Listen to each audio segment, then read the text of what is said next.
You see me, you see him, my best friend. He hold me down like ankles fighting the waves. Upon not to my crime, yeah, I do time.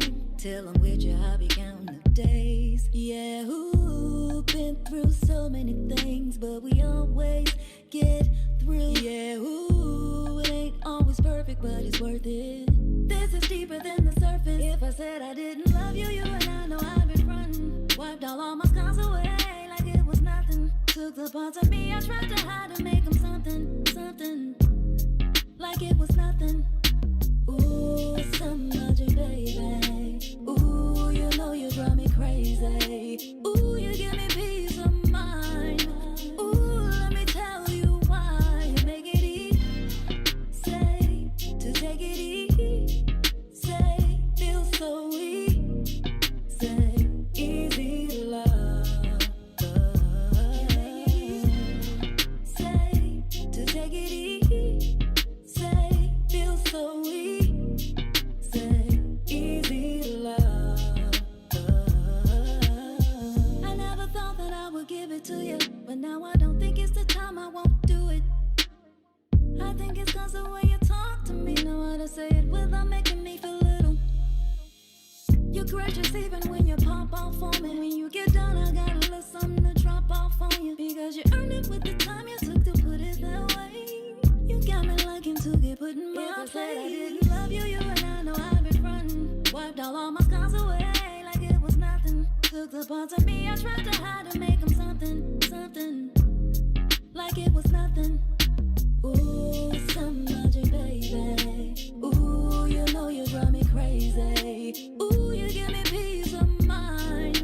Ooh, let me tell you why. You make it easy, to take it easy. Feel so easy, easy to love. You make it easy, to take it easy. Feel so easy, easy to love. You make it easy. You make it easy.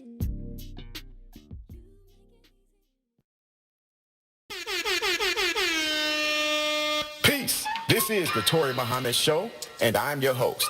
I'm Linda Sissy Perez, your co-host of the show that talks to shakers and movers who have knowledge, experience, and resources to help you do for self. This is a solution-oriented show. Come have a seat. No need to ask. As long as I have a bowl of bean soup, you got half. Welcome everyone to the Toure Muhammad Show, and get prepared to hear about the greatest story ever told. Right about now, what I'm going to do is tell you all the things that we're into. Okay, once upon a hurry somewhere in the future, we didn't have to worry if somebody would shoot you. Excellence, yes y'all, we all that. Business, real estate, and actual facts. Actually, that's the tip of it. Financial gifts with it. Spiritual advancement, we're here to uplift. We're here to celebrate your success and give it back so everybody and their mama know where to shop at. You like that? I love that. We do too. You can change your condition when you change you. Yeah, so sit back, relax, and let your conscience be free. Ladies and gentlemen, I introduce Brother Toure. Me. Give me a pen. The beans is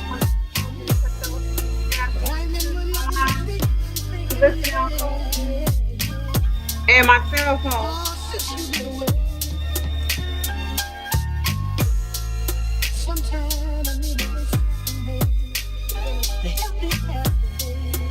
No, it should be on my back.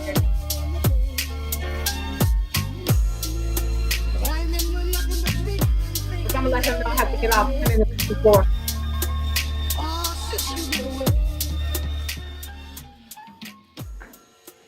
Greetings, greetings, greetings. Peace. Assalamu alaikum. What's going on, brothers and sisters? What's going on, sissy? Good morning to everyone. It's a beautiful Thursday. I'm so excited for this type of weather, Toure. That's me too. Look at you. You got your headphones on today, man. Look at you. Toure, where you been? I've been having these headphones on for about 2 weeks now. I noticed them last week. I just forgot to say something. Huh? That's that That's the age affecting you right now. Okay, don't start. Don't start. I got ammunition. I got ammunition, so don't start. Look, I can't talk, right? All this Huh? age. I got. What you say? I said I can't talk though. But no, welcome to Toure Muhammad Show, everyone. It's a beautiful Yep. What's day. going on, family? How's everybody doing? I hope y'all are well. Shout out to everybody who's tuning in. We got a great show ahead of us today, and we appreciate you all, man, for being a part of this experience. Absolutely, absolutely. So Um, go ahead. go What you ahead. about to say? No, go ahead, Toure. I was just going to say that as people come on, we encourage you to like, share, and tell a friend to tell a friend that the Toure Muhammad Show is on. We have some great information. We got a few announcements, and we are going to be talking about something very, very important in our community. We're going to be talking about adoptions, and we're going to be talking about it really from the grassroots way, the old school way, and the more formal way. So, man, tell a friend to get on today's show so we can have this conversation. We got a lot of top news to talk about as well.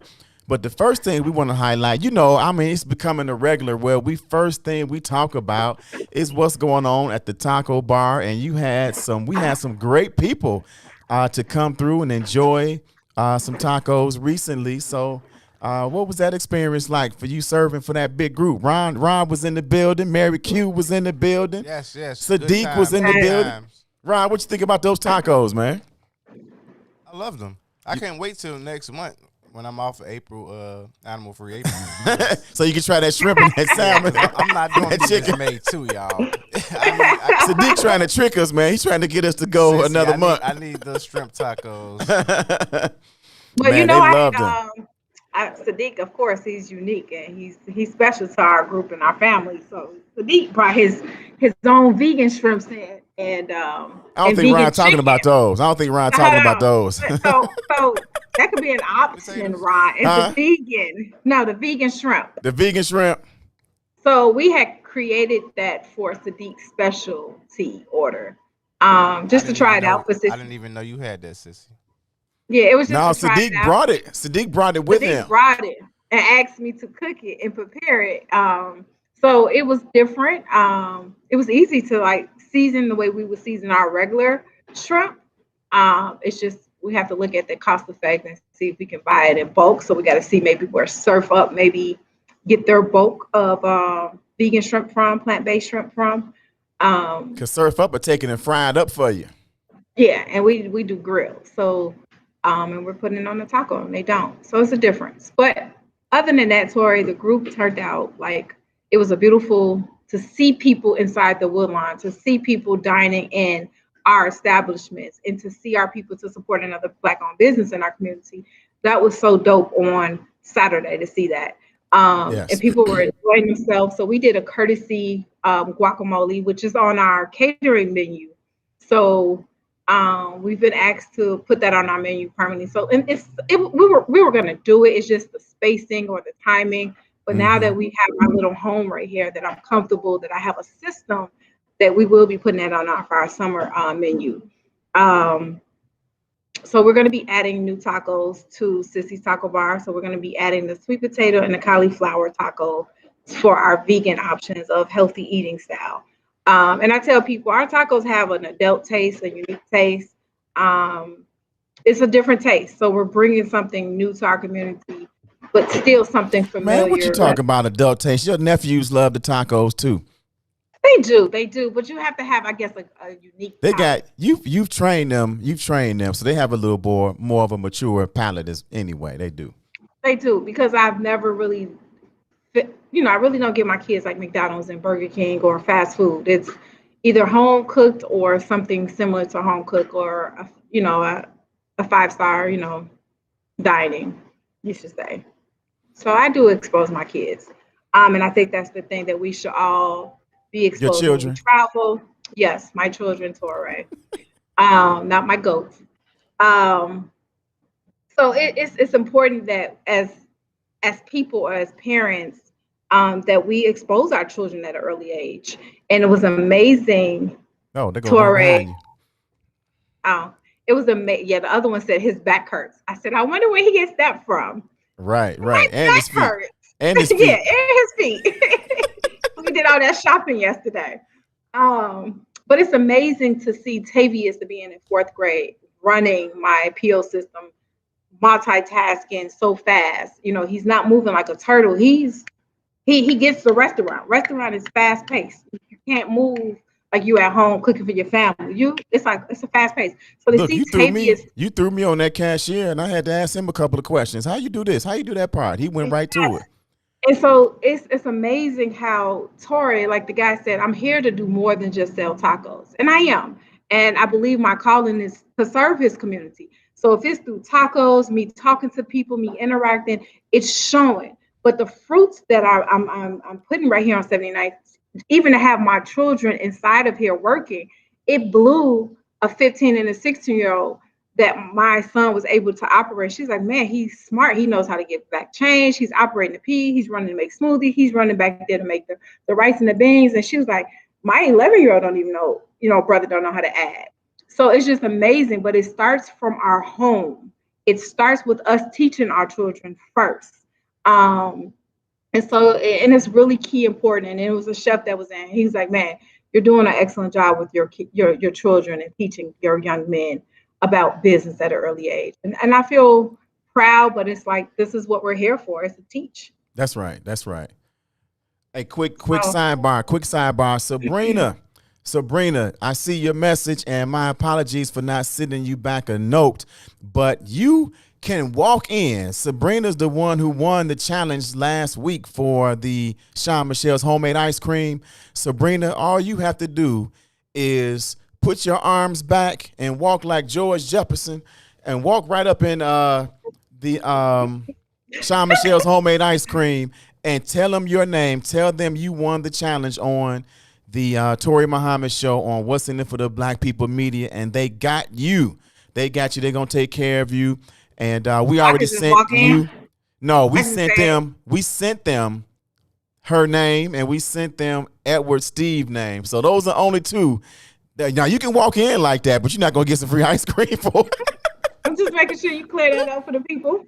Hey, I'm getting it. Hey, I was getting there. So I want somebody. They try it. So somebody else try to do it. I want them to walk in there and try it. They're not gonna get the free ice cream, but since they're in there, they might as well buy some.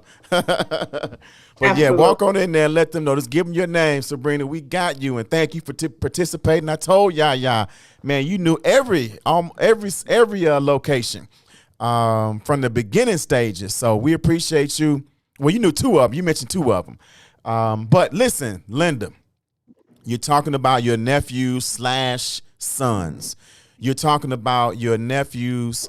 And you haven't mentioned Savannah yet because we haven't gotten to that part of the conversation. But today's theme, today's topic, if you will, because of our first guest, is about family and about technically the word adoption, right? And I say technically because our community has a history of taking in each other and looking out for each other, right? And making sure that the family, extended family, is good. So, you have for the lack of a better way to describe it, you have a Bernie Mac story because Bernie Mac took in his family, right? So talk about taking in your nephews and your niece, which is they're your children. You're taking care of them as they are your own.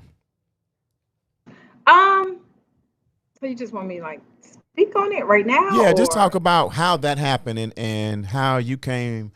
And sometimes people who know you may hear you call them nephews. Sometimes they hear you call them sons. And Yeah, so clear so up all that confusion on how they have become under your care. Okay, and that's hard too because I don't want to step on my brother's toes either. Yes. So it's like my nephews, but then at the same time they want to call me mom and they want me to recognize them as my son.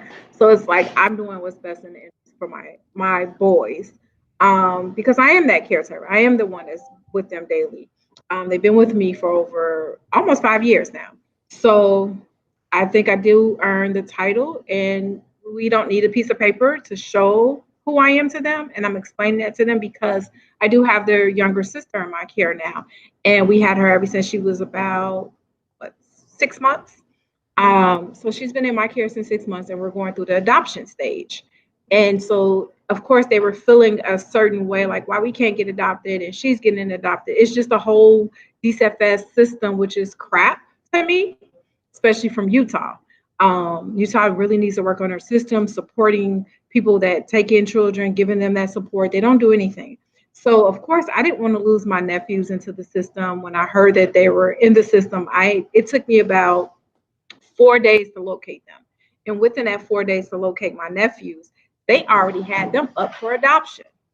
I'm like, damn, you wasn't gonna even reach out to family, try to find family, but it was me, like constantly all night. And it was like the Holy Spirit kept leading me to different phone numbers to keep calling, keep calling. I got on the next flight and I was there for that court appearance to let them know I'm here to step up to take my 3 nephews in.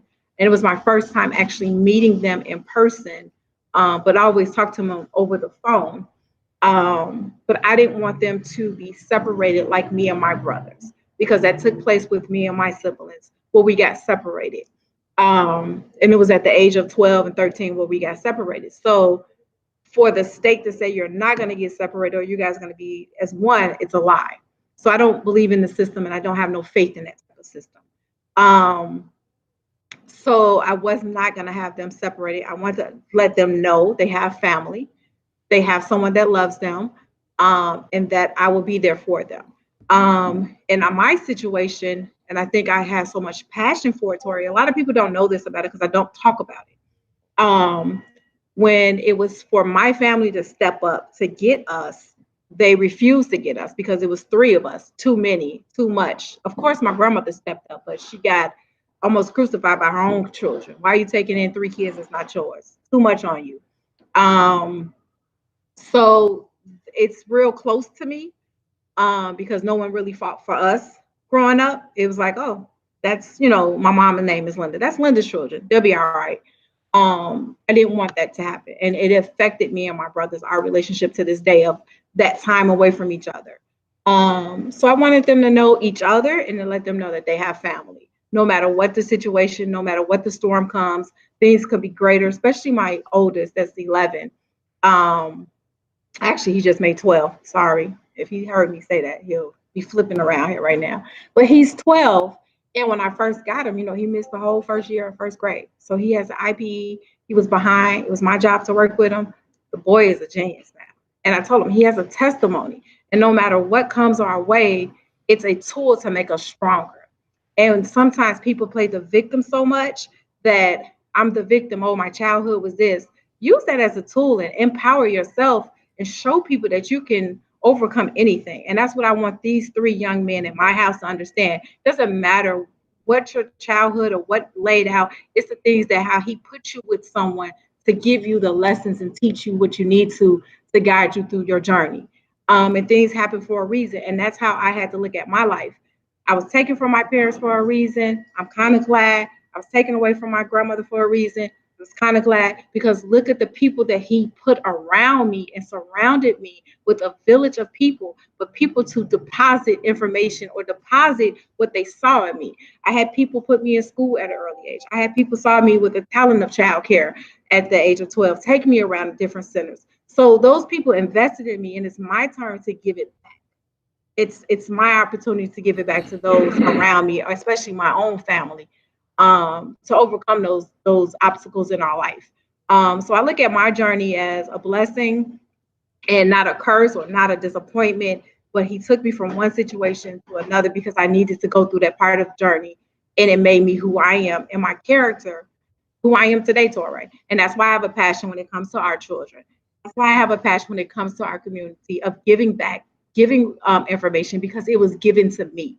And so it's my way of paying it forward in a different way. Man, that's beautiful. And I think it's so important for you to do what you're doing. And you made me reflect on something, the idea of people being a victim. It's people that claim being a victim when their childhood was rough, and then you have people who claim to be a victim when their childhood was too good. Man, I didn't have to work for anything. Man, my parents gave me everything, right? So it's just an example of, if you want to be a victim, you can doesn't matter what you went through, you can use it as a crutch, or as you said, use it as a tool for inspiration. So we Absolutely. appreciate that you have done. And look, everybody, it sometimes it's real extensive situations. Sometimes it's different things that happen in the moment, and tragedies and emergencies that causes us to be in a position where we may not be able to care for our children. That's not the point is not to judge those that are going through it, but to make sure that those children, right? We judge a nation by how they take care of their women and children. And so our children are at a disadvantage because they already are stigmatized because they're black. And there's the idea that they're unwanted. And then they have to go through whatever challenge that is they're going through in life of not having their parents there.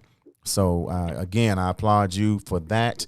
And we're going to keep this theme going as we bring on our next guest in a little while and talk about the importance of taking care of the children. Man, Shaka Our Strong, children is our future, Toure, come and on. we really have to deposit into our children. Even Sissy Sacco Bar is coming up with a reward program for our children, and it's a reading book reward program. So we're looking to partner with CPS at that level too with them. But our goal is to create where they come in, they receive a book from me, they go home and read it, and they come back and they get a small quiz from me. So I know that they read the book, and they get free tacos. So it's a way, and it's bringing that village back where we're worried about our children as one, and not just worried about my children. I don't care about the next child if they learn or not. And it's a lack of reading in our community, especially with our young black males. So it's like, let me deposit, let me create something, not just here to sell tacos.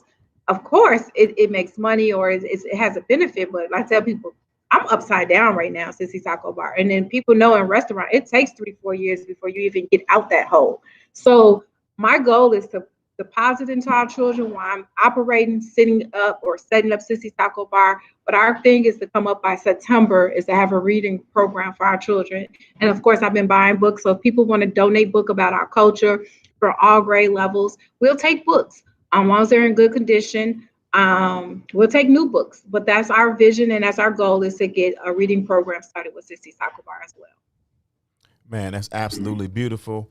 Keep it going, keep it going, keep the tacos flowing, keep the book program. And of course, man, whatever we can do, we're here to assist and support. Brothers and sisters, you're listening to the Toure Muhammad Show.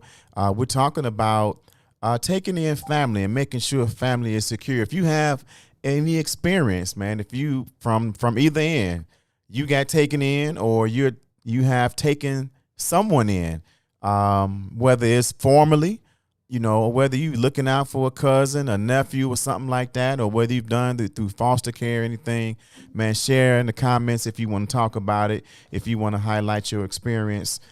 This is something as we talk about Black Lives Matter.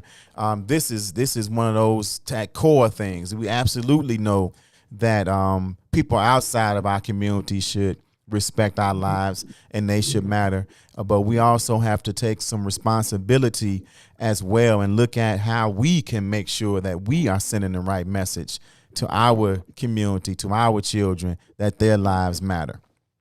Their lives matters totally, Tori, and it's so hard because like when you hear things like what you see, it's true, it's real, it's close to home, and it brings tears or chills to my body every time I see it or hear it, and that's why I don't watch news a lot. But you're absolutely right, and we have to teach and go about it the right way. And I think there was a situation that took place. We were up north and we were in the store shopping for Sissy Taco Bar, and a lady just rudely did something to my child. And I told him to speak up when someone disrespects you. And it's how you deliver your message, but don't let no one feel or intimidate you or bully you because who they are and what they look like. And I had to, and one lady was like, I appreciate you taking that time in that moment right there to explain that to him. It's my job. I'm his first teacher, but I have to. And that's why I call my children, sir, can you do this? Sir, can you do that? So they can understand when they get older, people are going to respect you and who you are. You're going to walk in authority as a young black man, period. That's right. That's absolutely right. And man, we got to keep it going. We have to extend it, like I'm saying, to everyone, and look out for the entire village. We have to have that village back, and it starts first with people showing that they care, people showing that they are taking responsibility for making our communities better, and then the village can come back. Right now, we get out of pocket when someone says something to our children because they're doing it in a nasty way. They're doing it in an ugly way with no love there. So of course, Absolutely. Mama Lion jumps up and out then.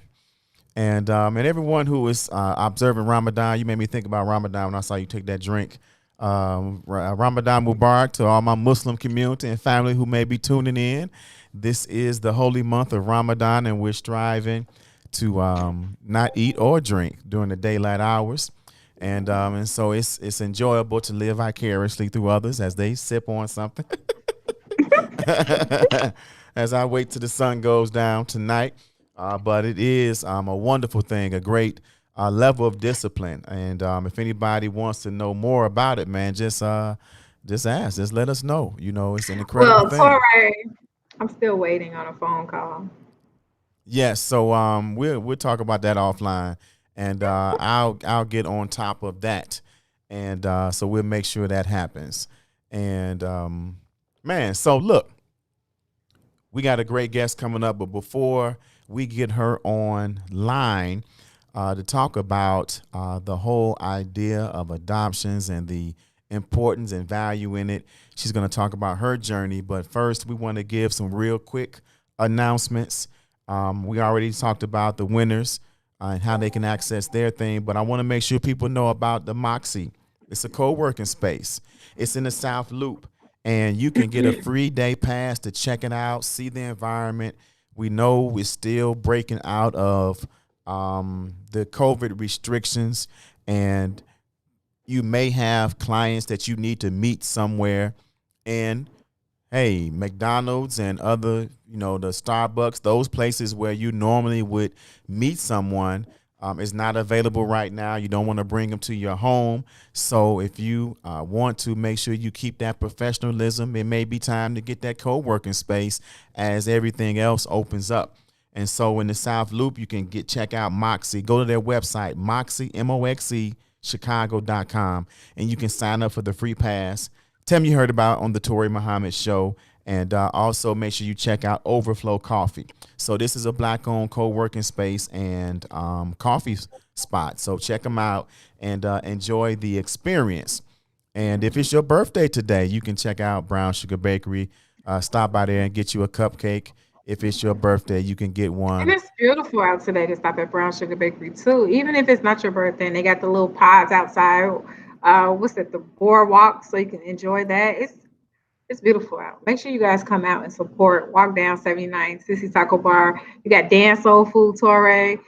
What promotions do Dan have this week, Toure? Well, Dan has their $6 holla, right? You can get a baked leg and thigh, 2 sides, and a cornbread muffin for $6. If you got a big family, boy, you know that can go over very well. You can feed You can feed 5-6 people for less than $50 at Dan's Soul Food and Cafe. So they're open from 10:30 to 8 p.m. daily. Call them at 773-737-6695 for more info. That's 737-737-6695. And they're located right there on 79th and Maplewood. That's 2523 West 79th Street. So check out our people over there doing great things and serving up some good food. Awesome. And then listen, you give away free tacos too, right? If people do something. Well, two things that they do. Well, one, if you follow me on Facebook, you'll know that we have, if you check in, come purchase tacos at Sissy Taco Bar, take a picture and tag us, you can possibly win a dinner for two. So we have that promotion going on, and we got that promotion going on until the end of April, and then we'll announce who receives the dinner for two. Also, Toure, we have, if they text 844-773-8392, and they text the word Sissy's Taco Bar, and that's SISSYSTACOS. Make sure you put the S on both of the words. And then you guys can receive a free taco as well from That's right. Sissy's Taco Bar. All right, listen, we're going to go to a quick break and we're going to come back with our guest. I hope you are as excited as we are. So share. Tell a friend to tell a friend that the Toure Muhammad Show is on, and we're going to be talking to a dynamic black woman who has been doing great things in the community for many, many years. And Linda, guess That's what's what? up. Guess What? what? It always happens, man. She has some Roseland roots.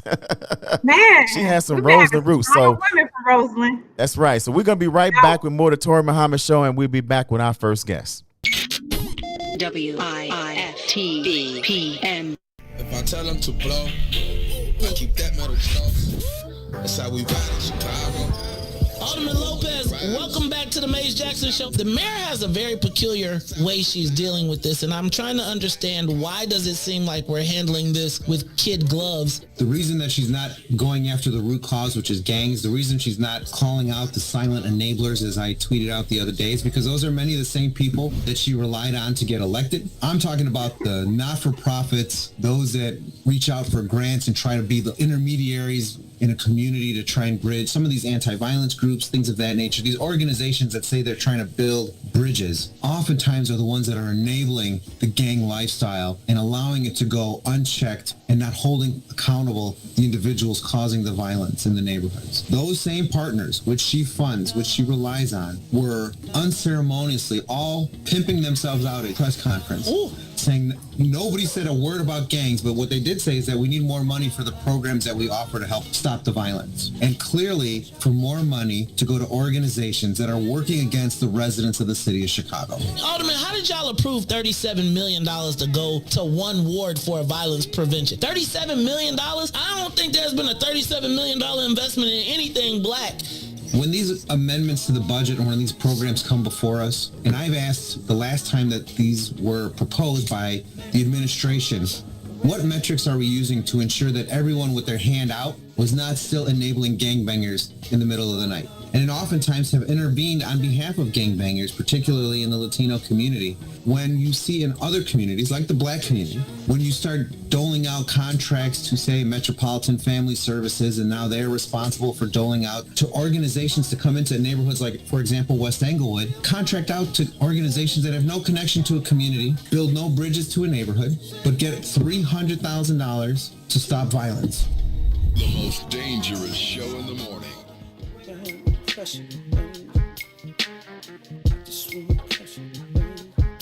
Yeah, man. Ideas. It's ideas, man.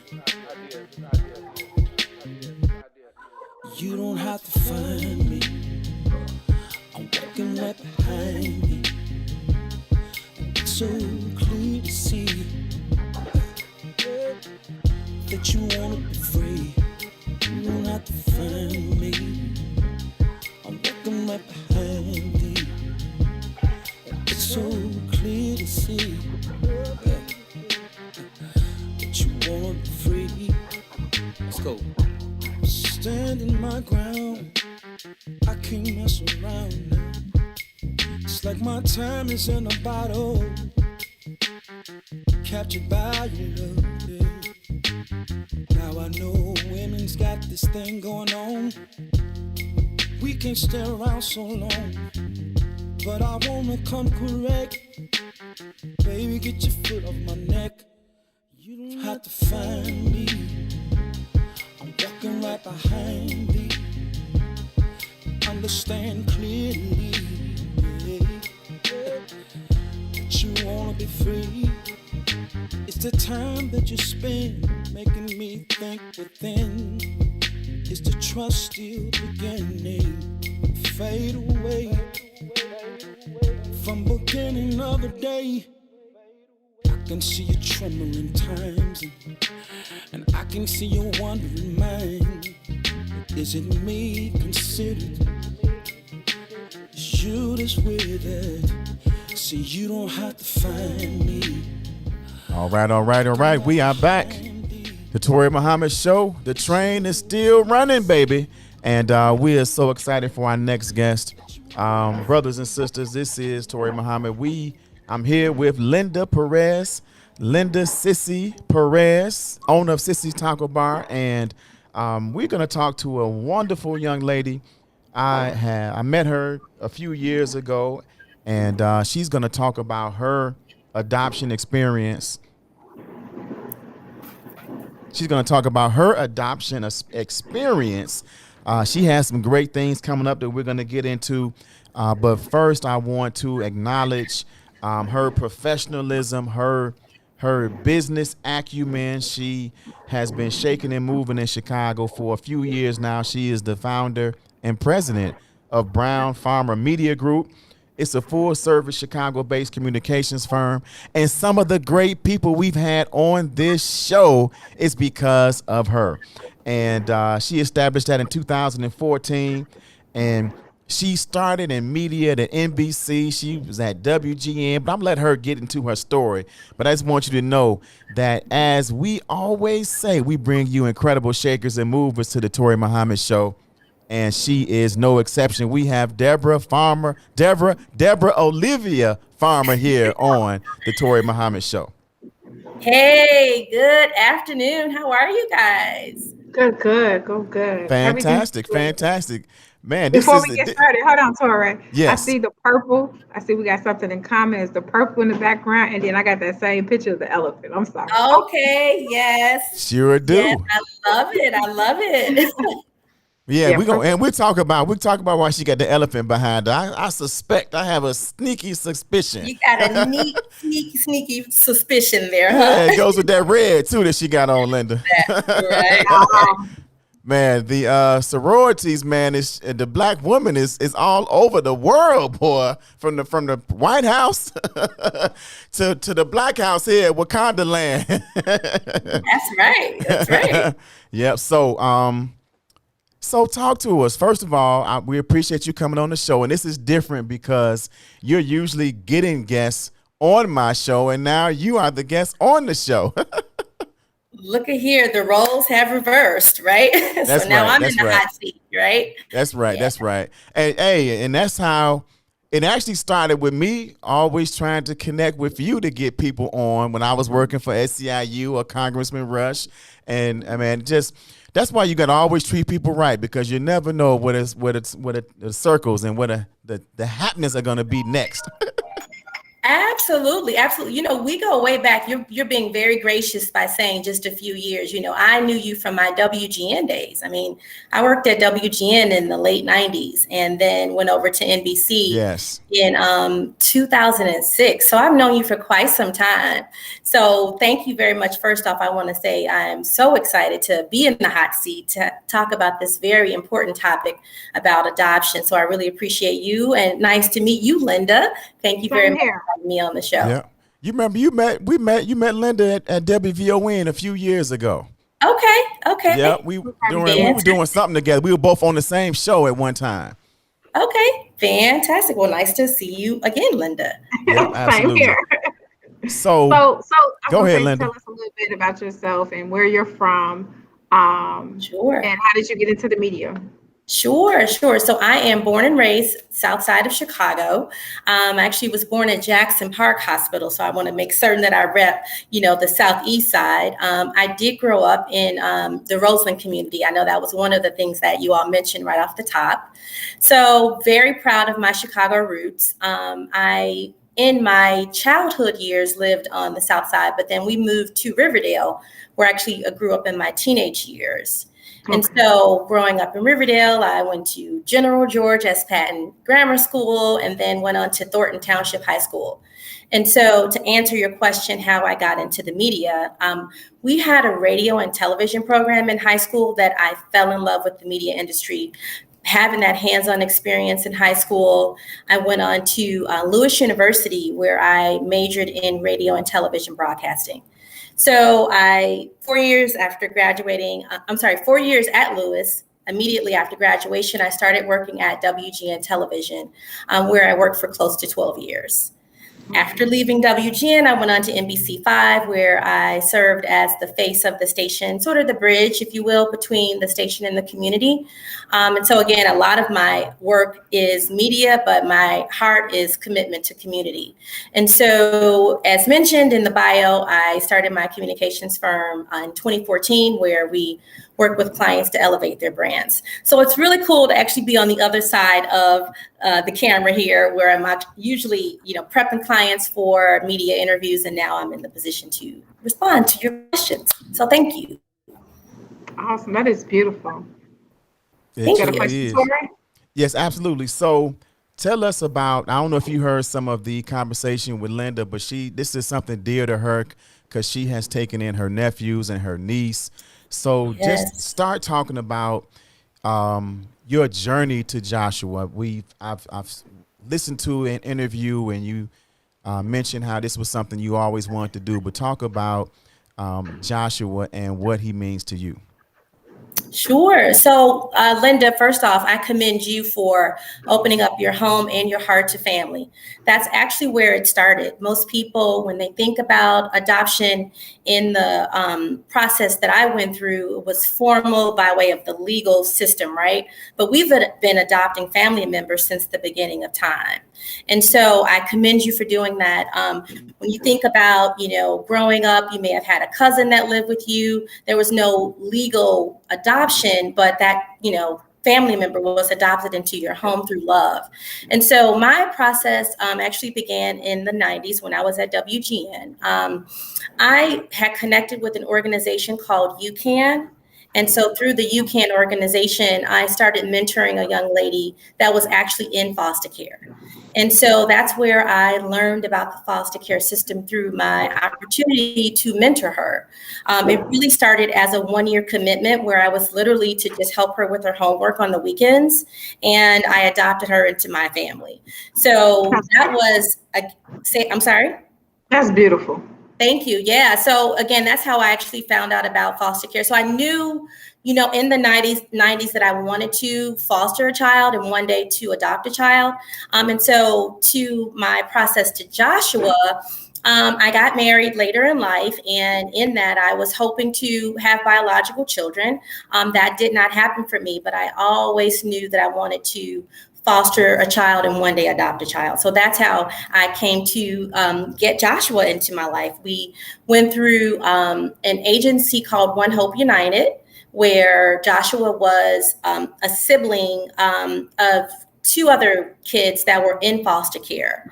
So by the time Joshua was born, they knew, because of his unfortunate family situation with his siblings, that he was not to be reunited with his bio family, because that is really the ultimate goal of foster care, is to reunite the child with their original family. But Joshua, thankfully was blessed enough to come immediately into our home. We fostered him for a year and then adopted him after a year of going through the system of getting his rights of his dad terminated. Excellent, excellent. And so you talked a little bit about the foster care program. Sure. Do people get into foster care thinking that they will adopt? Talk about the differences between adoption and foster care a little bit more. Yeah, that's actually a very good question. And the reason that I am an advocate for fostering to adopt a child, if there is no guarantee, as I stated a moment ago, the objective of foster care is to reunite the child with their biological family. That does not always happen. So for people that are in a position to foster a child, I was blessed enough to be able to adopt a child that I fostered. It doesn't always happen that way. So I don't want to mislead anyone to think that if they go into the foster care system, that they'll get a child and that child will one day be adopted by them. So that is the initial process. The difference there is with outright adoption or private adoption, you don't have that issue of the reunification of putting the child back into their biological family. So with Joshua, again, he was in foster care, and then we adopted him after having his parental rights of his bio dad terminated. And also, I want to kind of jump in too with this part with the foster parent and adoption because I was a foster parent, and my goal was before I got my nephews was to adopt. And I went through child service, the person that owns Wendy's, because Wendy's, the restaurant, she was Yes. foster person in adoption. Yes. The So Dave Thomas Foundation is an organization. They're really big into that for sure. yes. And so my thing is when I was looking into Catholic charity for adoption, when I was told 50,000, 70,000 is being paid to the birth mom for a hospital, but I'm like, if she can't afford it, my mind at 27 was like, she can't afford it, she's on public assistance, they pay for that. So I was like, you know what? I'll go through my foster care license. I'll go through the adoption where the state can pick up my adoption fees because that can kind of eliminate that. And so that was my reason too to go through the foster care if I receive a child and if they go for adoption, then I know they can cover it. And that's a big burden financially to help an individual, especially when they want to do something good or positive of adoption. There's so many people out. And again, my other reason becoming a foster parent is because our teenagers wasn't getting foster care as much compared to the younger generation of the younger children. So our 15, our 13-year-olds would kind of get left into group homes or transitional living. So they don't get those opportunities as much as the younger of infants to the age of 8, something like that. Go ahead. You're spot on with that. And if we look at, sadly, the incident that just happened where the young lady was gunned down by the police officer, she was in a foster group home. Right. And sadly, those children are of the teenage age. And there are a lot of incidents where there's violence and things of that happens. And so as we saw, just kind of, play out in the media recently where her life was taken. And so, yes, when you think about the ages, I mean, when you look at the stats around adoption, traditionally there are more boys in foster care than there are girls, 1 to 2 boys. When you look at the numbers, there are over 400,000 children in the United States that are in the foster care system. Absolutely. And so when you look at it and then you break it down by age, I mean, oftentimes they are much older because traditionally when people want to foster a child, they want a child. They don't want a teenager. And so the reason, honestly, just to kind of get back to why I'm telling this story is I want to first off get rid of the insensitivity around adoption and look at it as an opportunity for inspiration. Because really people are so self-absorbed where they say, oh my goodness, I want my child. And I was one of them, okay? Because I wanted a girl. I was very clear. I wanted a girl. I had my room already painted. But they kept calling me with boys because there are more boys in the system. And so I had to surrender to my ego of wanting a girl. And I had to take a boy. Not had to take, but I chose a boy. And so you really just have to be one to really remove ego from the system, from your process, and really look at it for what this is. This is an opportunity to love a child, to receive love. And that is even the journey to Joshua, is finding love through Joshua and through God's grace. Absolutely. And you're right on that. We do, because I was the same way. I wanted a little girl. I wanted an infant. So now that I got my niece, I was like, oh, look how things happen. But I took in the boys. Now here comes my baby girl that I always wanted. And people always that's what God will do. If you surrender to him, he'll give you your desires. He will. And I tell people, because people, I have one biological, he's 23. And so people always ask me, why you have no more kids? I'm like, there's so many kids out here that needs homes. My doors are open, but me doing daycare for so many years as well, my house has been a shelter.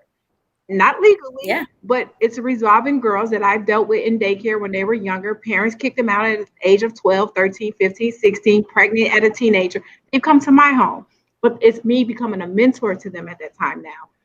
And I look at one, for an example, she's a school teacher. She's making it, and I didn't give up on her, but she had that village where your mom gave, let me deal with you right now. And I was able to mentor her, guide her. She got her life together. She got her GED. She went to college. People thought she was going to be a statistic with 2 children at the age of 18. No, she broke it. But just because we make mistakes, we don't have to bash them for it.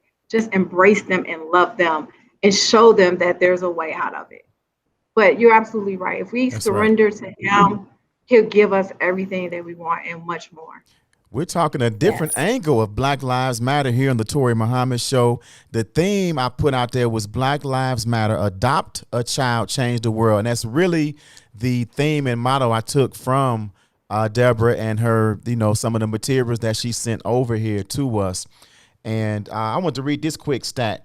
There are 16,840 children in foster care in the state of Illinois as of 2018. This was the last report. This is the 2020 report from the Children's Defense Fund, their fact sheet when they talk about Illinois. So there are tons of opportunities here in the city of Chicago. And so talk a little bit about obviously, Deborah, you're talking about, and Linda, you both are talking about your heart and how you gave and how your mind and your spirit was open. But I want, if both of y'all can talk about it, talk about what you've gotten in return from the children, if you will, right? Talk a little bit about that. Yes, I will jump in on that first. The biggest piece really to the end of the book, it is a journey to love. Again, we tend to, most cases, not everyone, but lie in a place of fear. So when I think about even going through this process, I had so many people that came to me to say, oh my God, I've always wanted to do this. I've always wanted to adopt. And so then I give them, the side eye and say, well, then why are you not doing it? Right. And it's because, and then they come up with more excuses than anyone going to jail. Bottom line. And it's fear. That's fear-based. And so really, what I have received with Joshua, to answer your question, is love, like unlimitless love. The way that he says, he puts his hand on my heart and he says, Mommy, I love your heart. What we are missing today is love. At the pure. That's it. I mean, when you think about violence, you think about all this. We're living in a state of trauma right now, watching the news. And I come from this space. I'm in the media. I get it. But when you look at the trauma that we're experiencing, you look at all of it is fear-based. Let's just add some more love to the equation. And so I just challenge, and the reason, again, I'm telling this story is to challenge people to put your ego to the side, open up your space, your heart, your home, and love on a child and bring a child into your home. Absolutely. I agree with that. And love is the key in embracing our children. And they also have a program, because someone tried to get me to do the program, but it was like so much with my nephews all coming in. I had to put things on pause. But also with the juvenile detention, they have a program. Instead of locking them up in a juvenile detention, if you open your homes to these kids for those 3 months of their time, it's like you can bring them in and mentor them at the same time. And I thought that was a great system, instead of them getting locked up in juvenile detention, especially for their first offense or second offense. That's real small. They just need someone to direct them, guide them, love them, and just teach, because that's all our children look for. Our children just look for someone to embrace them, love, and teach. And they love structure. Mm-hmm. You'll be amazed how children react to structure and the routine of you being firm with them. Not being harsh and abusive and aggressive, but being firm and giving them that foundation that they need. They actually receive it. But love is the key in our community, and we have gotten away from that. And even with Sissy Taco Bar, it's loving our customers, it's loving our community. Just speaking to someone makes a big difference, and asking them, how was your day? Yes. You don't understand how far that goes with people. How was your day? Checking in with a person, because this mental condition is real in our community. And we have to get back to the basics, and love is one. Yeah, no, I agree with you wholeheartedly. I mean, when I think about just getting back to a sense of community, we just came from a really, and we're still in it. We're not out of the pandemic. So let's not, lose sight of that. The trauma of the isolation that some people felt, being alone, thinking about even those children that were in the system and possibly in an abusive home, they couldn't get out because the systems were closed down. So there were so many things that we're, sort of dealing with. And I think at the core of it all is, if we could just really just get back to the basics of community. We did this. This is what we did as a people. You sent family members to live with loved ones if you couldn't take care of them. So again, I'm not trying to browbeat people into adoption. We're really just wanting them to just think about options of loving better, thinking about options of fostering possibly. There's also an organization called CASA, which is Court Appointed Special Advocates. So even if you don't want to foster a child, if you don't want to adopt a child, you can be an advocate for a child that's in the system. There's so much that we can do to help. Absolutely. I love it. And it's matter and it's funny that you said you can, because I'm familiar with you can as well. And I used to try to go back and teach and with the young girls that's in transitional living, those conversations to teach them about budgeting, saving, finance, it goes far, even parenting, because they're young mothers at the same time. So you can is a dope program too, but it's like us going back and giving back. And giving back, not looking for something really in return, but giving back from our hearts. I just think we are so self-absorbed. I think that's just really at the end of the day, people are so focused on themselves and not really, and not everyone. So I don't want it to come off where, I'm the savior of all the children. But when, again, you look at you having the means to do it, the time to do it, the capacity to do it, and why are you not doing it? Because Absolutely. It's fear. That's right. And as you said earlier, and express the desire to do it. Yeah. Right. So it's only that fear holding people back. And man, I love this conversation. I love the energy and the spirit that you all have. And Deborah, you have you alluded to it, but you didn't go into detail. But talk about the book, why you wrote the book, and what can people experience when they read it.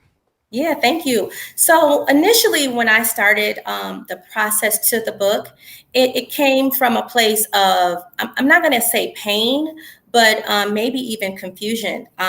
There were so many insensitive comments that I received through the process where, and I'll give you a couple because just for the sake of humor. One time I was at my godmother's restaurant, Mother Josephine Wade, and I had Joshua with me as a child. And one of the ladies in there who I knew, she said, "Whose baby is that?" And I said, "Oh, this is my son, Joshua." She said, "Well, where did you get that baby from? I didn't see you carrying the baby. You carried that baby well." And so Mother Wade, who loves me to death, she oftentimes says, "No one could cut across me." She lashed out at the lady and said, "Well, she carried the baby in her ass." And so her whole point of that was to defend me because the insensitive comment that the woman made. Now, I had that countless times going to church where people just were like, "Well, whose baby is that?" And so I would have to find a way to, respond. And so I would say, there are several ways to skin a cat. So, but then I would go home and I would feel really bad, sometimes even to tears. And so I had to then remove that because that was really about me, right? And so what I then did was, how did I get here? And so beyond my journey with Joshua, like the process of how do you adopt a child, it became my journey to Joshua. How did I get here? And so it really had to do with even my own perception and level of love. And so when I think about my grandmother who had 8 children, grew up in the South, one step away from slavery, and just her perception of love and how that was transferred down from my mom, who was the oldest of her 4 daughters, to me. And so when I think about just the turnover of relationships and things of that sort, and so how did I get here is really what the book entails. It's more of a memoir to love. And each title is a love song, and the premise, again, is my journey to Joshua. But then I do provide tools for people on how to actually go through the process. I do recommend that you investigate these agencies that you want to get your foster care licensed with, because I actually changed my license twice. I had it with one agency and then moved it to another. And then giving just some humor too, right? When you think about the countless stories I experienced through the process, and then let's take it back. We grew up in a time where this was a really well-known conversation on television. You had Different Strokes, where you had Arnold and Willis were adopted by Mr. German. You had Punky Brewster. There were so many Webster. There were so many shows that dealt with this topic that I think we just it bottomed out. And now there's a resurgence of that, right? You watch This Is Us. We're crying every Tuesday watching, Randall and Jack and all those guys on that show. So The book really at its core is about love. It's finding love, how I found love through Joshua and through God's grace. Yep, that's beautiful. Listen, we gotta take a quick break. But I tell you, man, when I was growing up, every time I got mad at my parents, I would say, man, I wish a rich white man would adopt me. Right. We all had that wish. Get on my nerves. But we take a quick break. Let's hold that thought. Hold that thought. We're gonna be right back. We're gonna be right back. If you take this quick break and hold that thought. WIIFTBP. WIIFTBP. Media's just for you and me. WIIFTBP. Media's just for you and me.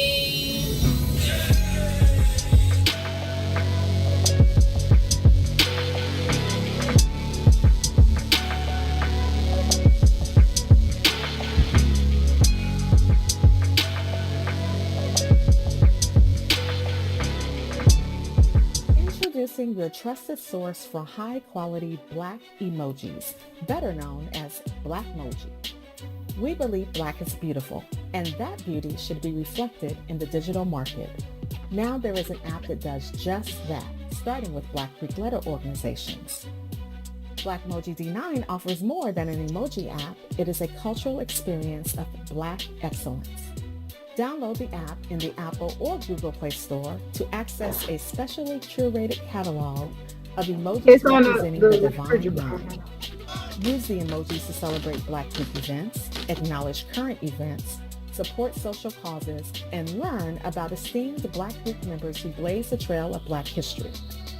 A portion of every subscription goes toward a scholarship fund specifically for members of Black Greek letter organizations to help keep the legacy alive. Download the Blackmoji app today.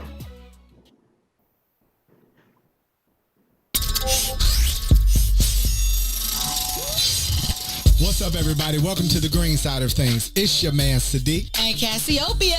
And we need you to like, comment, and share that thing every Tuesday and Thursday from 1 to 3 p.m. on What's in It for the Black People Media.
All right, we are back with more of the Toure Muhammad Show.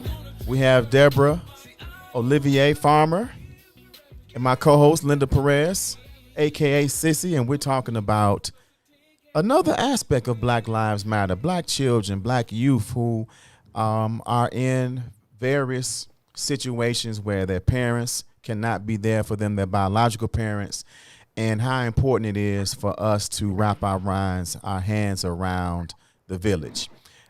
It is so incredible to hear both of you all's energy and spirit on this topic.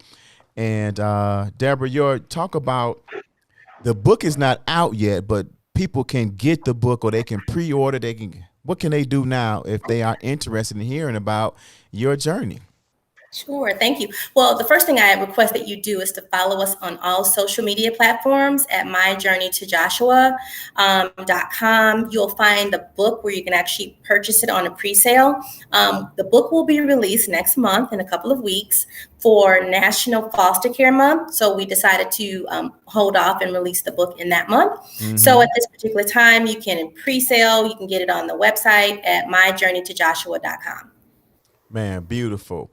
And talk a little bit, what you say? Thank you. Yep, absolutely. We appreciate you always for what you do, and I alluded to it again. I'm always alluding to stuff. I'm trying to do teasers. I'm trying to perfect that. I love it. But talk about your the red. Why you have that beautiful red hat on, and why you have the elephant behind you. Well, you know what? It's so funny because it's like a deep red orange, actually. Oh, okay. So we're almost like going to Great America, matching. You know how you used to go to Great America and match back in the day. So it's orange. Actually, that is the primary color for the theme with my book and with all of the products. This is actually a T-shirt that I have. That's on our website that you can purchase as well. We have some other merchandise. I don't want this to be a commercial, but you can get a Joshua coffee mug. So when you wake up in the morning, you can have some coffee out of the Joshua coffee mug. But yeah, it's actually orange. Go ahead. It's good. It's product placement. You're doing it perfectly. We need to see that whole T-shirt too. I see anyone deserving. What's the bottom part of the T-shirt? Parenting through. Last word is empathy and devotion. And then the scripture is Joshua 1:9. Wow, look at that. You know what? That's what I went to ask you about. Talk about how you named Joshua. Where did that name come from? That's a very, very good question. So anyone that knows me knows that Jeremiah 29:11 is my absolute favorite scripture. So when the thought of bringing home a boy and I didn't name him Jeremiah, my friends were looking at me like, what? So Joshua actually came for me because the name in itself means a gift from God. And then also when you think about the fact that Joshua and Caleb in the Bible days were given the will to actually take us to the promised land. So my whole thought behind Joshua is that Joshua was going to get me to my promised land.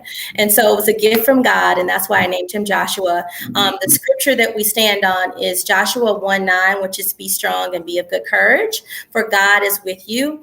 And so that's where the name came from. It's beautiful. Man, isn't that beautiful? So I know let's do a recap. Tell people the process. So you've encouraged, somebody's gotten to the point where they're ready to adopt. What's the first thing they need to do, and talk about that process from, steps 1, 2, and 3 at least.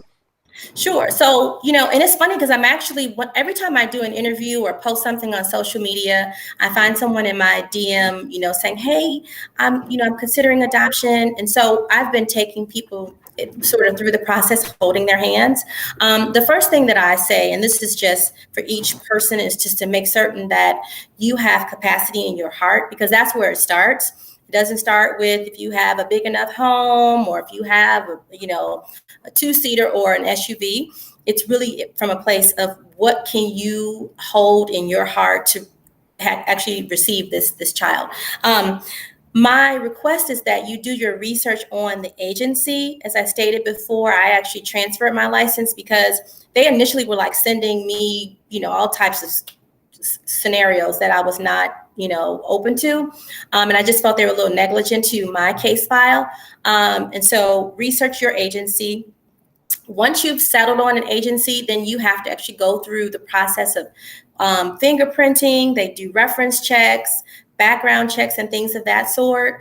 I do recommend that you read all that you can. There are tons of resources on either online. There's several books out even prior to my book release on the actual adoption process and the stats around it, just so that you can wrap your mind around that, the process. Because again, I chose to do foster to adopt, where you have to actually go through foster care classes. And so that can take 6 months to a year, depending upon the agency. And so just the first 1, 2, 3 step, open up your heart, research your agency, and then also making certain that you prepare your family and your friends to this, because they're going to need to be your support system throughout this emotionally. Not so much, I wouldn't say financially, because to your point, Linda, if you choose the foster care route, the state that you're in, they provide you with resources to go through the process. And so that is the value add. And I say that to basically take away any barriers for people that might say, oh my goodness, I don't have any money to do this. If you do foster to adopt, you don't have to worry about money. That's beautiful. And, that might be a good idea for some parents who have biological children, that they're worried that they're going to be there for them when they get old and weak. You better adopt you a few children. They may feel more grateful. No, I mean, listen, we need to start with the basic conversations. Again, these are conversations that we need to have that we're not having in Black families. I will be even transparent to say, how did I get here? Even thinking that, I can work and I can have children later. We're not told that, 35 and ticking is a real thing. And so going through fertility treatments, when I was going through that process, the clinics were filled with white girls. Mm-hmm. Like those parents are talking to their kids about fertility. Black women, right. The two that I did see in there, they had their heads down in shame. They didn't want to even acknowledge the fact that they were in there. But we need to have those conversations now. That's right. That's right. And, for people who, I know family history and family legacy and bloodline, it can be important, but the reality is, as the scripture says, from one blood came all people. Our source is the creator, so we really are more connected than we think. And so I think it's incredibly immature to think that someone who didn't come from your immediate family can't be your family. That's good. That's good. And that's actually beyond, I said, being self-absorbed. Then that's another word I'm going to add. Thank you for giving me that. Is the immaturity that comes with it. Is that you don't see that this could be possible because of your immaturity. That, right. There's one of the, Charles Jenkins actually did a testimonial for my book. And that's what he said, adopted by love, not by blood. Beautiful. I love it. And mention also, I heard you comment on this, right? And you didn't mention this excuse that people have, but I want you to bust up this excuse too. I'm worried that, the child I get maybe, they might not be as smart as I am, or they might have some substance abuse, the parent, I don't know their parents. Talk about that aspect. Yes, I think that again goes back to your ego. I mean, look at me. I wanted a girl. Why? So I could make her, put some ponytails in her head. Stop. So in that, it's all ego driven. When you think about the type of child that you will have, if you had a biological child, look at this. For people who have more than one child in their home, parents, okay? And you look and you say, well, where did this child come from? You may have one child that completely goes a totally different direction. There's no guarantees. And so you can't say because you foster or adopt a child that you're going to get a child that's going to be a mass murderer. Your biological child could chop up your whole family. I mean, let's just be clear. So I think Menendez brothers. Come on, right? And so the ego that we're so ego-centric. Just stop it, knock it off, and look at it from a place of love and providing a service to someone that needs it. And I will say this, oftentimes you think about helping someone else. You just said it, Linda. You wanted a girl, but you opened up yourself to your two nephews, are they, or cousins? Three nephews. Three. Well, hello, correction, three. And in that, but then you still got the girl, right? So you don't even realize what more you get when you give, right? And so if we could just stop being so self-absorbed, consumed with what will be, and how about look at the positive of what can be? And that's why I said I want to change the narrative from the insensitive conversation to the optimistic conversation around the aspiration that can come from you providing a service to someone else and also getting that in return. Absolutely.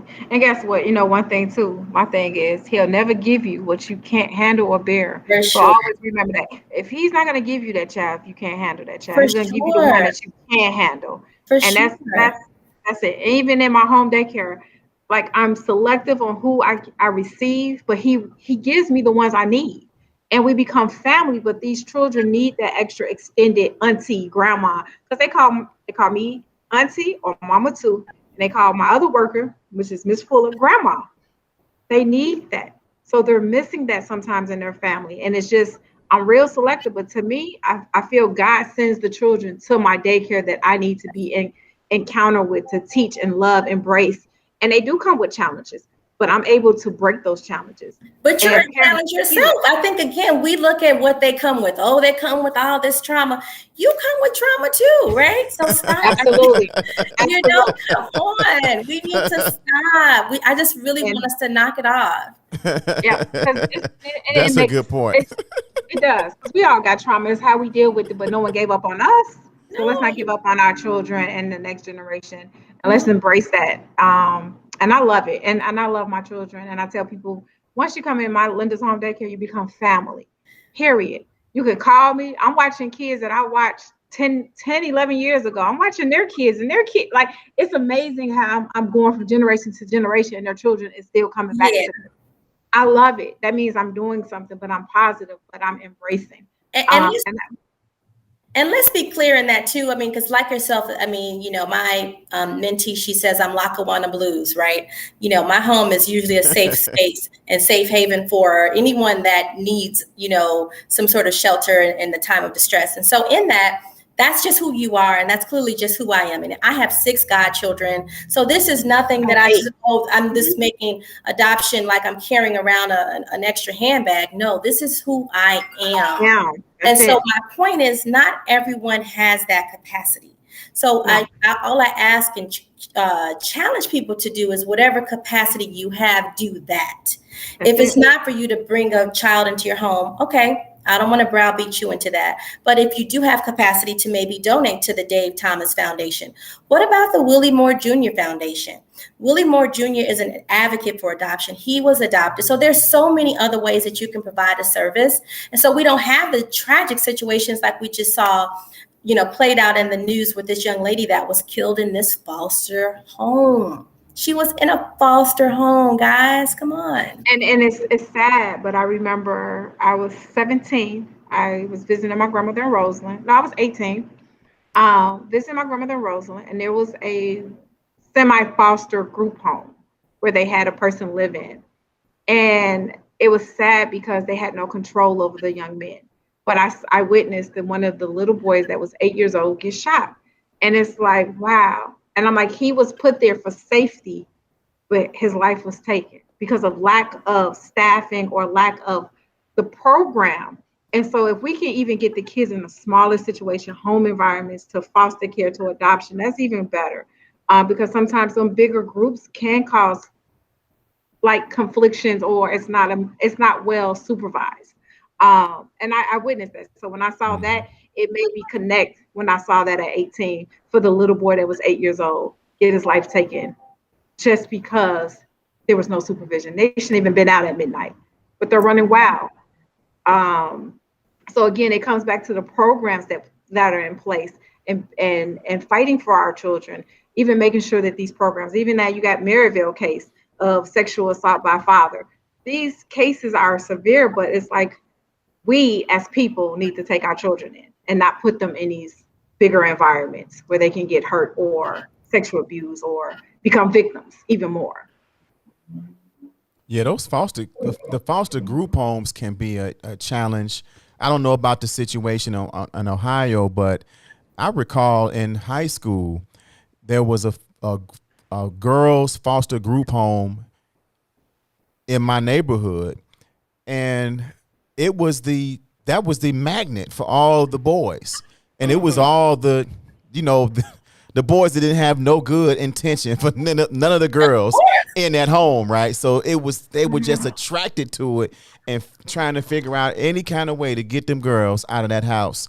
And as soon as they went to go to work or go to school, they was on them like vultures. Oh, that's terrible. I remember that. And some of them were too old to be going to a group home looking for a girl. Yeah, because that's one of my visions too. And I know with DCFS, especially coming, because I foster care is something I want to do because I want to give back, but I want to embrace and take in children to make a difference, to make a great impact. Some people do it for the money, and that's your business, but you have to have a passion, you have to have a heart. And to me, he has to speak to you to do this journey, because it's a big, it's a commitment. And it's all around the clock, 24 hours. But I wanted to It's not a Gucci bag. It's not fashionable, okay? And I wanted to create like a group home, foster care home. But I know you have to have a certain amount of money. I think it's 150, 250,000 to even create one. And I was like, damn, well, I'm gonna get there. I'm gonna start here, the daycare, the business, and I'm gonna get there. But I'm going to sow the seed where I can make a difference, because even the things that I've saw in those type of group homes or foster care group homes, there are lack of, or the program lacks so many things for our youth, especially when it comes to our culture. It's a lack of. And so there's where I want to tap into and make a difference from the programs that I did see out there. From the Jewish community, you got Jewish, Children Jewish, you got Hall House, you got, those different programs. But our children end up lacking, or I had parents that came through those programs, and by the time they left at 21, some were homeless. Some didn't have nowhere to go. Here go Linda, trying to help or mentor these young girls. But I want to make a difference when they do leave these programs. They have something. They have a saving account. They understand financial literacy. They understand basic needs on how to survive that sometimes I think these programs don't give our children. And then it's the mentor and partnering them up with a buddy system, so they can make it out here and not be homeless and not lose their children or repeating the cycle with their children and losing them. Because I see that now happening where it's repeating the cycle. And it's like, what can we do to break these cycles or help them to learn that they can break these cycles? Well, I mean, it speaks to what Toure said. It's generational, a lot of it is just the bloodline. If we want to say the blood curse, we can go as far as and go there. I mean, it's all connected. It's connected. Yep. So, but I have to tune out, you guys. It's 12:22. My restaurant opened at 12. So let me do a little bit of prepping before we get slammed with orders. I need to place the order. I need to place the order. No, I'm just messing with you. I was about to say I will be coming later on. We appreciate you, Linda. Thank you for being a part of the show. And nice we'll talk to you later. I love this conversation. I'm passionate about this. So this was a great, I'm glad I was able to meet you as well. Hopefully you as well. Thank you. And good luck with those tacos, girl. I'm hungry. All right. All right. So, Sister Deborah, we appreciate you as always for coming on the show. If you want to give a closing statement, let folks know. If you want to hang out for a minute, you can do that. I'm going to talk about a few news items that are in the news today, and then we're going to close out this show at 1:00. No, I mean, I just want to just keep it sweet and simple and just thank you for this opportunity. I'm just very grateful to be able to talk about adoption, talk about foster care. I do encourage you to follow us on all social media platforms as well. That's the shameless plug.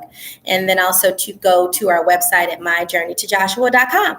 Thanks Beautiful. For this opportunity. Yep, and I put your link in the comment section so people can go right to it in the comment section and get the book, pre-order it, get it when it comes out. Make sure that you support this incredible story and this mission and this ministry that you have, and we appreciate you and can wish you continued success both in your personal life and in your professional life. Thanks so much. Take care. All right. Peace. All right, brothers and sisters. So that was our sister with some great information, and we appreciate her for always Like I say, she is a consistent. Some of the great guests I can have on the show, she is the reason for it. And man, so we're gonna keep rolling. We got about 30 minutes to keep the show rolling for a minute, and we flying solo today, baby. For the rest of the show, Sister Starla couldn't get on today. She had a prior commitment, but we do have some final call stories to talk about, and we encourage you all to come on in the chat in the comments section and give us some comments if you have any comments. But the first thing I want to talk about that I think is absolutely incredible and amazing and rather scary is the Amazon palm readers coming to Whole Foods checkouts possibly sometime soon near you. What's going on is that Amazon has released a program, and they've been doing it in some of their stores already, the Amazon to goes. But you can actually walk in and just have a device scan the bottom of your hand or the palm of your hand and be able to pay for your foods. It's called contactless biometric scanning. And the writer of the story in CNET uses is creeping into new Seattle stores over the next few months. And it's funny he used the word creeping because that is kind of creepy to me. I don't know if I'm comfortable and ready for anybody to be scanning my palm. I mean, we're already doing facial recognition on our phone, and guaranteed it can be done across platforms as well. You might get caught on a security camera walking past a grocery store, and they be able to identify who you are with all this facial scanning. But now your palm biometric scanning. It's too much going on now. It's too much going on for me to be comfortable with that. So I don't know what you all think about that, but I am not ready for that. So to sign up for the payment option, you can hover your hand over the device's scanner, and it gives the machine your credit card information, which Amazon then links to your biometric data. And once you've signed up, so you scan the device, you give them your credit card information, and then after you've signed up, you can pay at any Amazon One kiosk by allowing the machine to scan your palm. The company said thousands of people have already signed up for this system. See, I watch too many movies, so I'm already thinking somebody want to steal my money or buy food, they're going to chop off my hand and be walking in there with my hand tied, glued to their shirt. I'm not doing it. You already got, what was that movie where they took somebody's eyeball and they used that eyeball to scan something? Was that, I think that was with, what's that dude's name? Tom Cruise. Was that Tom Cruise? He scanned the eyeball. But anyway, I'm not doing that. I'm not ready for it to be biometrically scanned to pay for anything. I put my hand over it and have it put my credit card information and hop over the screen, hop over the gate and make a mad dash. No, I wouldn't do that. But I'm not doing that. So that's one thing that caught my attention. And we want to know, man, what you think about that. Give us a comment in the comment section if you are willing to have your hand scanned. Now, something else, brothers and sisters, that you need to be paying attention to when you go to the stores. This is serious now. The price of baby and feminine care products is going to be increasing in September. Dana said years ago, I said we'd be paying with our wrist one day. Yeah, you're right. You pretty much at the wrist. When you're doing that scan of your palm, you were a prophet. Dana the prophet. Yeah, you predicted that one. You were right on. You were spot on. The palm and the wrist are right there next to each other. So I guess your palm has as much data in there as your fingertips. So I guess, I don't know if they're biometric. I don't even know what that means. Is it? It's got to be taking your skin, the sample of your skin uniqueness in your palm. You know how people read palms. So I guess everyone's palm is unique just as your fingertips are unique. Right. So, but anyway, so Procter and Gamble will raise the prices in it. There's a pretty good sampling of products that come from Procter and Gamble. They are the consumer giant, and they're saying that they will raise prices on household goods, including baby care, feminine care, and adult incontinence products starting in September.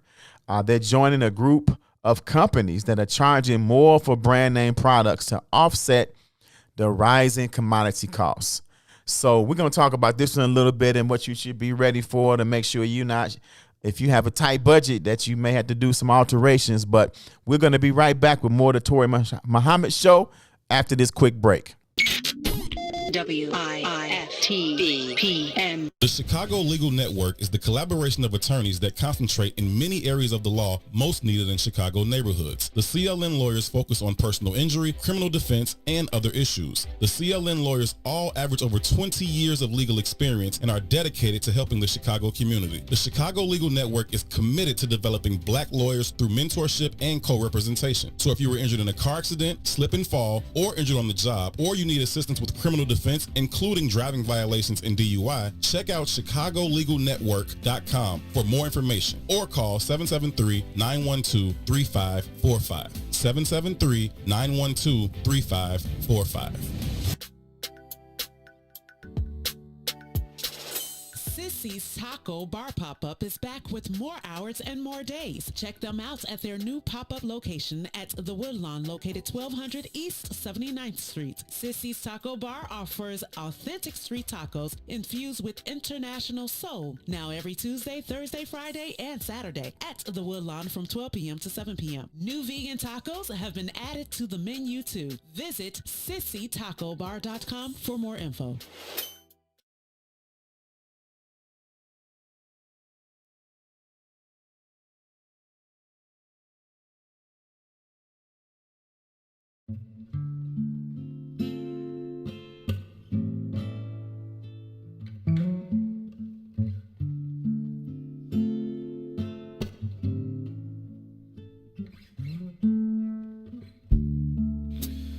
If I gave you my love, I tell you what I do. I'd expect a whole lot of love out of you.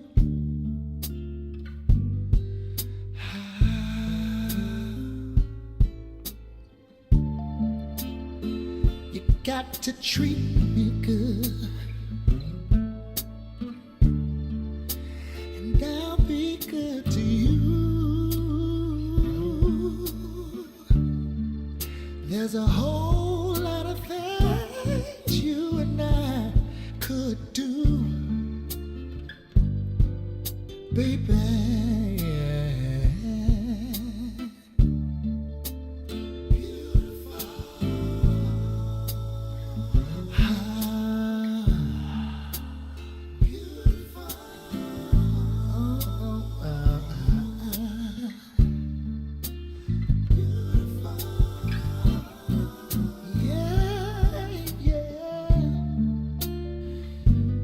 Beautiful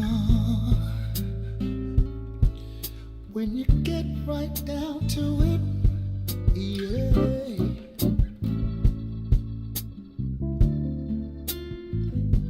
You're beautiful, and I wouldn't change one thing about you, yeah.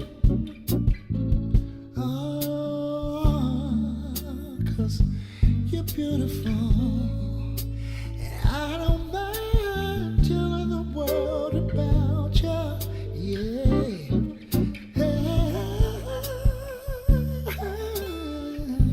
You're beautiful. And what about the way you love me? And the way you squeeze me. All right. We are back. The Toure Muhammad Show is back. We're flying the plane solo And we're gonna be coming in real smooth. Oh, the train. I can't switch my analogies up midstream. So we're gonna be flying the train. We're gonna be rolling down the tracks for just a few more minutes here. But brothers and sisters, we can have some great updates and some great news that we think you can use. That you should be aware of. That these should be part of the discussions. And it's also an underlying principle here of how important it is for us to start doing something for ourselves, because here it is, this major company. They produce the baby brands, Loves and Pampers. They fall under Procter & Gamble. And then you also have the feminine care products, Always and Tampax. They are going to be increasing their prices, right? The chief operating officer said Tuesday that Procter & Gamble is also assessing the impact of rising commodity costs for other product lines as well. Shares of Procter & Gamble fell to 1.8% in pre-market trading on Tuesday. Now, they earned $18.1 billion in revenue in the first quarter, and that's slightly above what they expected. So if the big companies are doing this, and who knows what their profit margin is, we know it's a decent profit margin. But be aware, brothers and sisters, that our small businesses, our black-owned businesses may have to increase some prices too, not on these products unless their business is tied to that. But just in general, there are some increased prices across the board. And we've seen it a little bit in the grocery stores and for certain products. So we want y'all to stay committed to supporting black-owned businesses and don't get caught up. Now, if it's just ridiculously high, now I'm not going to tell you to do that. If the price of toilet paper is increasing too. Yes, ma'am, Star Williams, the price of toilet paper, that's my mama, y'all, is increasing as well. So those are some of the key things that you need to survive, of course. And so we need to put some money from somewhere else to make sure you got enough for that toilet paper, depending upon how much of the increase it is. But if there's no toilet paper, it'll be a brown day in Black America. So this other situation here, so that's that one. Be on the lookout. And if you know of any black-owned toilet paper companies, we do know of one or two here in the Chicagoland. Well, that service the Chicagoland area. Make sure that you go. And make sure you go, of course, if you're looking for a restaurant, you know where to go. And if you're looking for some black-owned products, go to theblackmall.com and check them out. Here's something else that happened in the news. This is in the Final Call newspaper that I thought was very critical. And something that we all are watching here in Chicago, as Chicago has been a very active participant in the reparations movement. Of course, man, giving recognition to our ancestor, Dr. Conrad Worrell, who has been a big part of speaking out and promoting, understanding, and advocating for bill passes hurdle in the House, but still faces an uphill road. The climate that we're in today, with so many businesses, major corporations recognizing and acknowledging the importance to give back and support black-owned businesses, the climate in the country where you have more, I think, political will to at least have the conversation. People are trying to push it right now. I don't share that optimism. I think that as long as we've been here and we haven't gotten reparations yet, that I'll be very surprised that if it happens, but there is some jubilation, and it swept over several circles of black activists on April 14th when two congressional committees advanced legislation for votes on the House floor when they have been literally campaigning for decades. First, the House Oversight Committee marked up H.R. 51, the Washington, D.C. Admission Act, which would make the national capital city a state. And then hours later, the House Judicial Committee similarly reported H.R. 40 to the full House, a bill to establish a commission to study the effects of enslavement of black people and consider proposals for reparations. Now, that part should happen real fast because you have organizations who have the studies and have the information on the effects of enslavement of black people, and they have some recommendations.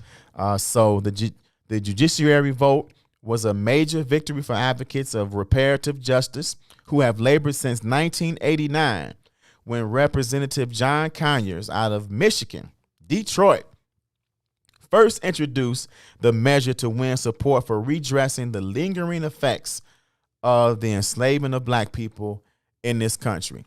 Randy Spann, peace. We see you, brother. Democrats on the committee advanced the legislation over the objection of all the committee's Republicans by a vote of 25-17.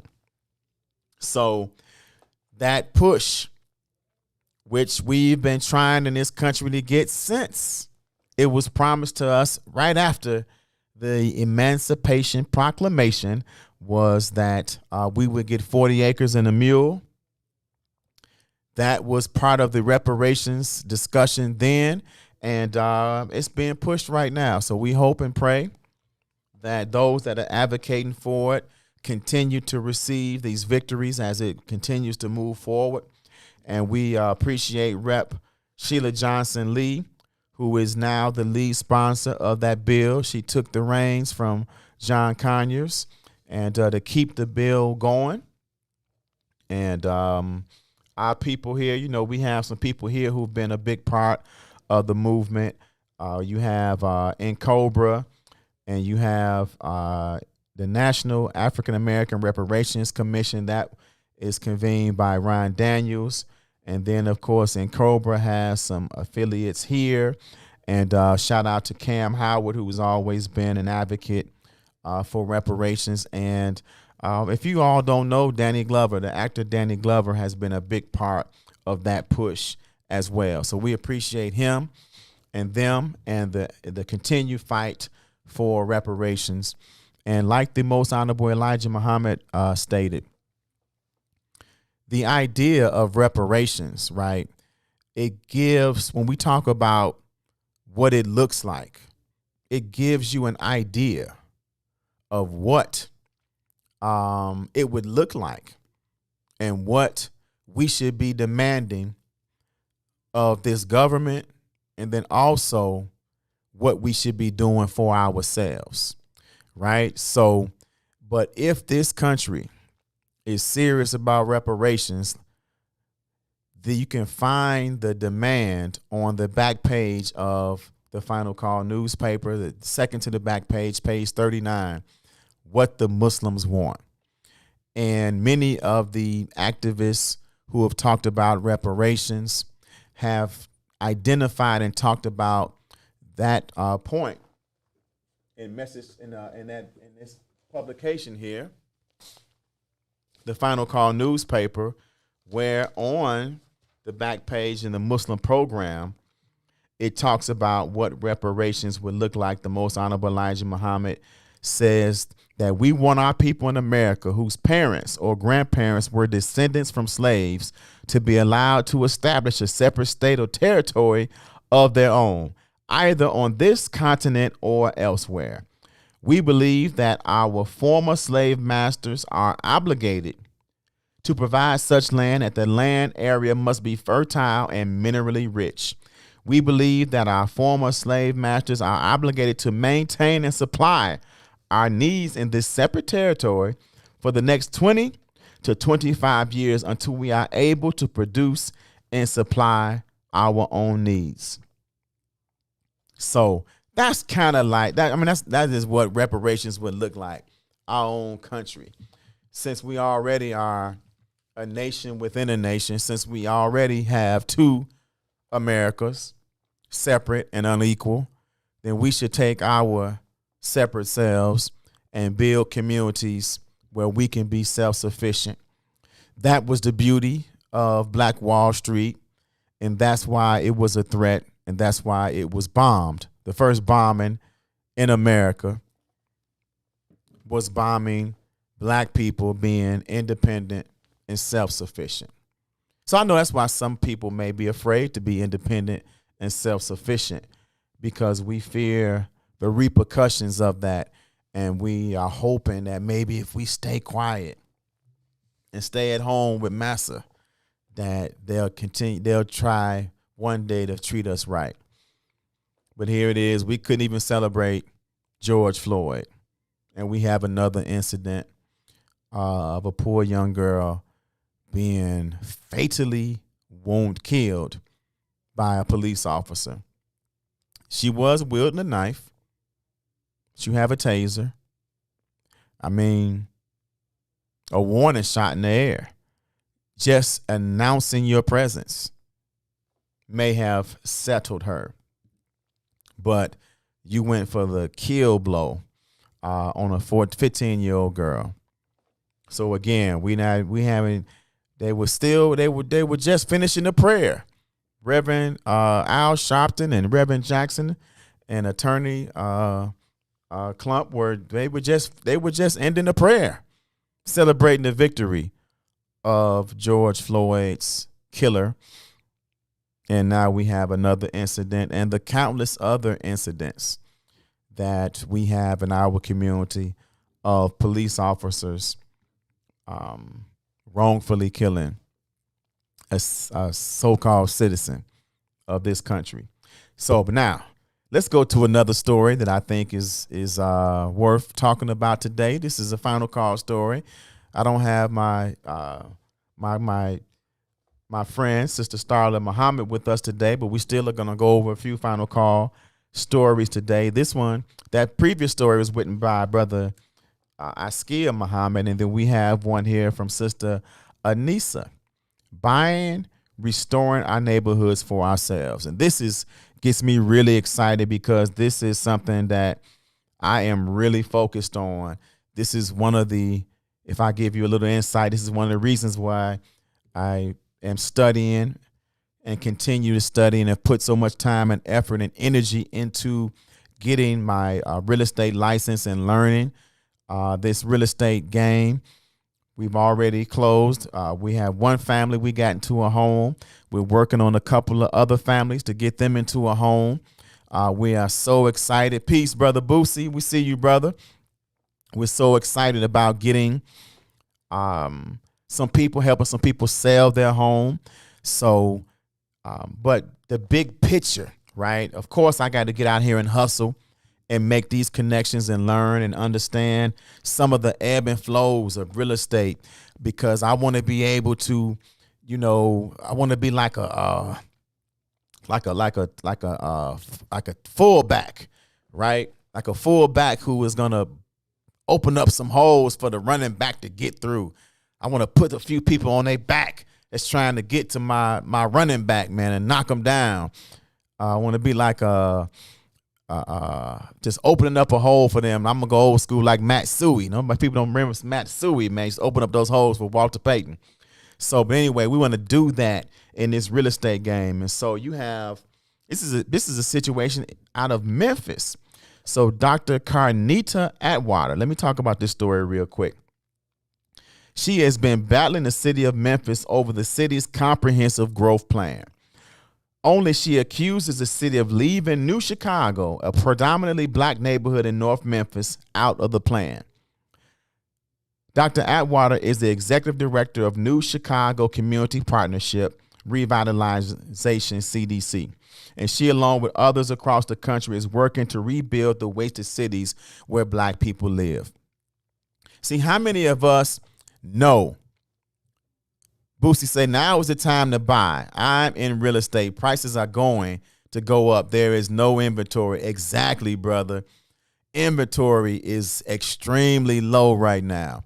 And people that are on the fence, listen, if you've already gotten, you have the means, you've gotten your pre-approval, and you are ready to purchase, man, don't hesitate. Get out there, look at the houses. If you got to spend a day or two, 2 or 3 days, and look at 10, 15, 20 places, 30 places for you to find what you want. Time is of the essence because not only, like Boosie is saying, the inventory is low, but also there's no foresight, there's no forecast that it's going to change, right? Because what's happening is more people want to move right now than people want to sell right now. More people want to buy than people want to sell. So everyone is, a lot of people are comfortable where they are. They're uncertain. They maybe not be too sure about what the future holds, so they're holding on. So if you can get in and buy right now, even the flippers and renovators are talking about there's not that much out there. So now is the time. So, but listen, every city has a plan for continued growth, continued development, continued renovations, and all of that. Certain areas are identified, and there's money and resources put into it. We see some of it through what we call TIF and what you call the neighborhood opportunity funds and different things like that. But what we don't often do is make sure we know what the city's entire plan is, especially for the South and the West Side, and to see how we can make sure, right, that we keep our communities stable, that we keep our areas, really, man, for a better way to say it, with the right mix of people in the community. If we want to end some of the high levels of crime and poverty, then we need to make sure that people who are not as well off are not isolated by themselves, but that there can be a mixture so that people can be inspired and motivated by each other. So there's ways that there can be not gentrification, but good mix in our community where those that are stronger can be the base and the support for those that are not. Every other community has it where you have safeguards in place, right? In some areas in our communities, there are no safeguards because everybody who has some means to help keep it safe are not there, right? So, but man, we see what Boosie is dropping it. So, and don't think that having credit issues can prevent you from purchasing. Absolutely right, Boosie. I agree with you. Your credit can be fixed in 3 to 6 months, he says, and ready to buy. Agreed 100%. And sometimes our credit is not as bad as we think, and it doesn't take that much to make it better. So we want to make sure, man, that we are engaging professionals and people that know so that they can give you the course that you need, right? But you need to have a plan. Too many of us are in a holding pattern, not knowing what our options are, not knowing what is and is not possible, and not seeking that information so that we can put together a blueprint. Just like every business needs a plan, every person, every family needs a plan. You need a plan of operation. You need some goals, some things you're striving for, and you need to be able to have a clear way of knowing the steps it's going to take to get you to your goal. So we are losing, Boosie says, we are losing in the wealth gap due to our inability to acquire real estate. Absolutely right. And don't sell grandma's house. So, man, that's a beautiful point. So, right. So instead of selling grandma's house, use the equity from grandma's house and use that to purchase a rental property or some additional property, right? Even see if you can get you a 2-flat or a 3-flat and rent it out. If you have a home, before you sell that home, look at making you an investment, right? You may have money. Of course, you got money in your 401k and things like that, but maybe you can pull some and invest in that secondary property. You might be able to do a 1031 exchange and use that to be able to do what you need to do. But it's absolutely necessary and vital that you get that information that you need, and that you counsel with people. So I see Boosie's got experience. Of course, even though I'm new to the game in terms of being in the field, man, I got some cold people that I work with. Everything from loan officers that have been doing it 20, 30 years. Everything from your people who can fix your credit, tell you what you need to do. Everything from people who have the experience in construction. Maybe you want to get something that is not fully built out, but needs some renovations, and you need somebody to come in there and give you an estimate of what it's going to look like. Then that's what you need to do. And so here we are, brothers and sisters, at the end of the show. We appreciate you all for tuning in as we pull the train back into the station. We pray that you are going to have a wonderful day, that you remain strong and steadfast, and we'll see you next Thursday on another episode of the Toure Muhammad Show. We're going to be talking about fitness and fun in the next show, and we're going to have our brother. Hopefully, we're going to have a fitness trainer. We may have a martial arts instructor. We're going to do a few things so that we can make sure that, man, you all get that health right. And some of you all that may need to focus on, hey, if you need to move out or move around in the evening time and you worried about your safety, then let's teach you a few things so that you can, hopefully be able to take care of yourself.